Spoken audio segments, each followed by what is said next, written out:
Hi friends, ఇప్పుడు మీరు చూస్తుందండి Konaseema boat race అండి. బేసికల్గా మనకి సంక్రాంతి సీజన్లో మనకి పడవ పందాలు జరుగుతాయి. కామన్గా కేరళలో ఇలాంటివి జరుగుతూ ఉంటాయి. గత 2 సంవత్సరాల నుంచి మన కోనసీమలో కూడా నిర్వహిస్తున్నారు. చాలా బాగా ఆకట్టుకుంటాయండి ఈ పోటీలు. అలాగే వివిధ ప్రాంతాల నుంచి వచ్చి ఇక్కడ బోట్ రేసుల్లో పాల్గొంటారు. అలాగే చాలా విన్యాసాలు కూడా చేస్తారు.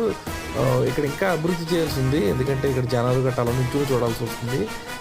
ఇంకా దీన్ని అభివృద్ధిలోకి తీసుకొచ్చి మన సంక్రాంతిలో ఈ కోడి పందాలు వీటితో పాటు మనకి పడవ పందాలు కూడా చాలా ఆహ్లాదాన్ని ఇస్తాయండి. మనకి ఆత్రేయపురంలో మెయిన్గా స్టార్ట్ అవుతాయి ఈ పందాలు. ఆత్రేయపురం నుంచి ఉచ్చిలి వరకు వెళ్ళి మళ్ళీ ఉచ్చిలి నుంచి రిటర్న్.